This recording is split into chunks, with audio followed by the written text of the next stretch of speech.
नमस्कार दोस्तों, आज अपन बात करेंगे बिजनेस व्यवसाय के बारे में। व्यवसाय मतलब किसी प्रोडक्ट, किसी वस्तु और किसी सेवाओं को बेचना और उसका मार्जिन प्राप्त करना ही बिजनेस है। अब वस्तु में बहुत सारी वस्तुएं आ जाएंगी, जैसे अपना पेप्सी कोल्ड ड्रिंक से लेकर, पेन से लेकर, माइक से लेकर, कपड़े से लेकर, टी शर्ट से लेकर, टीवी, कूलर, फ्रिज, पंखा, washing machine, tractor, truck trolley, harvester and many more. जो वस्तु हमें दिखाई दे रही है प्रत्यक्ष रूप से, उसे हम बोलेंगे कि ये वस्तु है और उसको सेल करना है, is a part of business. और सेवाएं जो हमें दिखाई नहीं दे रहे, सेवाओं के रूप में दे रहे हैं। जैसे डॉक्टर हमें आप क्या देगा बताओ, डॉक्टर हमें चेक करेगा, ट्रीटमेंट देगा, और ना कि वो हमें जो है ना कोई प्रोडक्ट ऐसा देगा कि जिसकी उसकी हमें फीस। जैसे डॉक्टर की फीस आप जाते हो तो डॉक्टर, किसी डॉक्टर की फीस 500 रुपये, 600 रुपये, मैनी मोर। मतलब आप देखेंगे कि मतलब हार्ट के स्पेशलिस्ट तक पहुंचेंगे ना तो इवन जो है ना 1.5-2 लाख रुपए के आसपास फीस हो जाता है। तो बिजनेस मतलब, मैं आपको बिजनेस एक्सप्लेन कर रहा हूँ, किसी वस्तु और सेवाओं को सेल करने को ही हम लोग बिजनेस कहते हैं। इसमें 2 टाइप का होता है, मैंने बता दिया, एक वस्तुओं का हो गया, दूसरा सेवाओं का हो गया। अब इसमें पार्ट बाय पार्ट मैं आपको डिस्कस करते चलूंगा और आगे बढ़ते चलूंगा, आपको बिजनेस के बारे में बताता चलूंगा। पहला अपन बिजनेस उठा लेते हैं, जैसे खाद्य मतलब फूड इंडस्ट्रीज से। मतलब इसमें जो है ना चिप्स बन रहा है, कुरकुरे बन रहा है, पीनट्स बन रहा है, काजू बन रहा है और दाल बन रहा है। मैनी मोर सेगमेंट के वो प्रोडक्ट अपने को पैक करके और बेच रहे हैं। क्वांटिटी 50 ग्राम, 25 ग्राम, 30 ग्राम, 100 ग्राम, ऐसा करके वो 1 kg तक जा रहा है। तो वो अपने सारे प्रोडक्ट सेल कर रहा है। उसको मैन्युफैक्चरिंग कॉस्ट वो निकालता है। कोई भी बिजनेस को स्टार्टेड करने के लिए सबसे पहले उसकी मैन्युफैक्चरिंग कॉस्ट निकाली जाती है और फिर उसका सेलिंग प्राइस निकाला जाता है। देन उसका कि एक्सपेंसेस, उसको प्रोडक्ट करने में, उत्पादन करने में कितनी बिजली लगी, कितना पानी लगा, कितना लेबर लगा, कितना एडवर्टाइजमेंट का लगा और कितना लेबर का लगा और कितना एम्प्लॉयज, सारा चीज़ें निकालने के बाद ही जो है वहाँ पे हम निकल के आ पाते हैं कि इस प्रोडक्ट की एक्चुअल कॉस्ट इतनी है। जैसे 100 रुपये इसकी कॉस्टिंग है, एक्सपेंसेस 100 रुपये इसका एक्सपेंसेस है, तो ये मार्केट में 110 में, 105 में, 107 में सेल कर पा रहे हैं या नहीं कर पा रहे हैं। अगर नहीं कर पा रहे हैं तो उस कंडीशन में अपने को लॉस जाएगा। और सेम एज इट इज सेवाओं के लिए आप चले जाएं, जैसे डॉक्टर हो गया, लॉयर हो गया, फाइनेंस कंसल्टेंट हो गया और प्रॉपर्टी ब्रोकर हो गए। ये लोग क्या है, प्रोडक्ट, इनकी दुकान में आप जाओगे कुछ नहीं, बैनर लगा मिलेगा। जैसे प्रॉपर्टी ब्रोकर के जहाँ जाओगे तो वो प्रॉपर्टी के लिए बोलेगा सस्ते दाम पे प्रॉपर्टी मेरे यहाँ अवेलेबल है। उसकी दुकान में कोई प्रोडक्ट नहीं, वो सर्विसेज बेच रहा है। अब ये हो गया सर्विसेज बेचना। सर्विसेज में मैनी मोर टाइप के हैं, मैंने आपको बताया, लॉयर, सब अपने अपने जो है एजुकेशन वाइज सर्विसेज बेच रहे हैं। जिसको जितना एक्सपीरियंस है उतनी वो चीज़ें निकाल के मार्केट में सेल कर रहा है। तो सेलिंग इज द परफेक्ट, मतलब बिजनेस में सेल करना इंपॉर्टेंट है। जो सेल करेगा वो ही बिजनेस में लंबा टिका रहेगा। अगर जो सेल नहीं करेगा वो मार्केट से निकलता चला जाएगा। और सेल के साथ में अपडेशन, आप देखोगे कि इंडस्ट्रियल आप सेगमेंट में चले जाओ कि उनका रिकॉर्ड है पिछले जो है ना 10 साल में 80% इंडस्ट्रीज लैप्स हो जाता है, जो छोटे लेवल का है।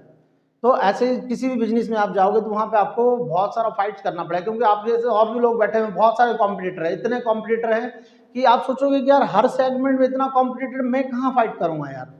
तो फाइट आपको उतने ही एरिया में करनी है जितना आपका बना हुआ है। मतलब आप जिस सेगमेंट में जा रहे हैं, अब देखो किराने की बहुत सारी दुकानें खुला हुआ है, लेकिन चलता कौन सा है, जो क्वालिटी, क्वांटिटी और प्रोडक्ट वाइज कोई भी जो है कॉम्प्रोमाइज़ नहीं करता, रेट भी और नेगोशिएट करता, व्यवहार जो मतलब वो डिलीवर्ड करने का तरीका, तो वो भी बहुत इंपॉर्टेंट है बिजनेस में। कि आप अगर जब जा रहे हैं सेलिंग के लिए, पैसा कमाने के लिए बिजनेस करने जा रहे हैं, तो आप अपने ग्राहक का सेटिस्फेक्शन के साथ में आपके जो इन्वेस्टमेंट कॉस्टिंग है, जब प्रोडक्ट के लिए आपने एक्सपेंसेस करा है, जो कॉस्टिंग करा है, तो वो उसको इतना हाई भी नहीं जाना चाहिए जिससे उससे अफोर्ड ना कर पाए।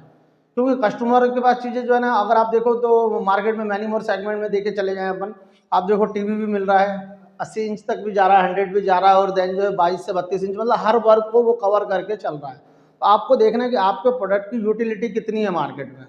जब आपके प्रोडक्ट का यूटिलिटी ज़्यादा होगा तब जाके आप मार्केट में अपने प्रोडक्ट को सेल कर पाएंगे, लोगों तक पहुंचा पाएंगे। और इसी के साथ में अब अपन चलते हैं एक और प्रोडक्ट पे अपन बढ़ते हैं। जैसे मैंने अभी आपको बिजनेस के लिए बता दिया, एक तो कंपनीज अपना जो मैन्युफैक्चरिंग करता है, company manufacturing in the sense सभी चीज़ों को प्रोडक्ट करता है, जैसे ईट गिट, मतलब सब आप मान लो यार। प्रोडक्शन में आप देखो कोई भी ऐसा प्रोडक्ट बचता नहीं जो हमें दिखाई दे रहा है, प्लास्टिक के डब्बे से लेकर, माचिस के खोखे से लेकर, इवन टीवी, कूलर, फ्रिज, पंखा, washing machine, tractor, truck trolley, लोहा, ईट गिट्टी, सीमेंट, सब एवरीथिंग आ जा रहा है मैन्युफैक्चरिंग में। अब इसके बाद जब ये मैन्युफैक्चरिंग से निकल के आते हैं, फिर अपन आते हैं सेवाओं के लिए। अब सेवाओं में मैनी मोर सर्विसेज में, मैनी मोर टाइप में आपको सेवाएं जो है मिल रही हैं। आप देखो टेलीकॉम ऑपरेटर आपको फ़ोन पे सेवाएं दे रहा है, वो आपसे कुछ हर महीने तो कुछ बेच के दे नहीं रहा है, वो आपको एक 1 मंथ का सब्सक्रिप्शन दे रहा है 300-400 रुपये का, और देन आपसे क्या बोल रहा है कि आप यूज़ करो और देन आगे बढ़ो और हमारा बिल पे करो।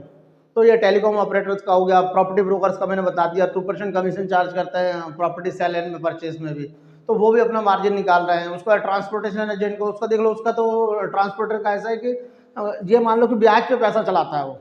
जैसे आज उसने एक गाड़ी भरवाई, 60,000 रुपये का बिलिंग हुआ, और उसको कंपनी जो है 15 मतलब अगर टर्म्स अच्छे हैं तो उसको जो है ना रिलीज, कुछ कुछ फंड रिलीज करते चलती है। अगर टर्म्स अच्छा नहीं है, कॉन्ट्रैक्ट बेस पे कर रहा है, कंपनी के साथ में एग्रीमेंट करा है, एग्रीमेंट करा है मतलब वो आप उसको पेमेंट जो मिलेगा, 30 दिन काम करेगा तो उसको 15 दिन और होल्ड करके, मतलब 45 दिन बाद उसको पैसा कंपनी रिलीज करेगी। मतलब 15 दिन की होल्डिंग रखेगा और 30 दिन की बिलिंग रखेगा। तो मतलब अगर आप किसी ट्रांसपोर्ट कंपनी के थ्रू अगर आप काम करने जा रहे हैं, आप खुद ट्रांसपोर्टर हैं और आपके पास 15-20 गाड़ी है, तो आपके पास बिजनेस करने के लिए एटलीस्ट आपके पास यहाँ पे एक मोटा पैसा होना चाहिए, 40-50 लाख रुपए का, तब जाके आप मार्केट में बिजनेस कर पाएंगे, क्योंकि कंपनी आपका बिल होल्ड करके चलेंगी। ट्रांसपोर्टर के साथ सबके साथ मैक्सिमम यही चीज़ें चलती हैं, और वो लोग बेचारे पॉकेट से फंड डालते हैं, फिर उसके बाद वो गाड़ी रिलीज कराते हैं, डीजल का पैसा मिलता है, हाल्टिंग मिलती है, और फिर वो लेबर चार्जेस और खाली वाली सब मिला के तब जाके वो लोग अपना मार्जिन निकाल पाते हैं। दूसरा भी डॉक्टरी पेशा, आप लोग उसमें तो बहुत अच्छे से आपको आइडिया है। और देन लॉयर के लिए भी सेम एज इट इज़ है, वो भी उसकी एजुकेशन वाइज, मतलब case to case and education wise, मतलब उसके पास स्किल्स कितनी है और उसके पास नॉलेज कितना है, तब जाके उसको उस स्किल्स का और नॉलेज का पैसा मिलता है। आप देखे होंगे एक छोटा वकील रहेगा तो वो बोलेगा चलाओ मैं आपकी जमानत करा देता हूँ। अब जमानत कराने ले जाएगा तो उसको पता ही नहीं है कि कैसा क्या है।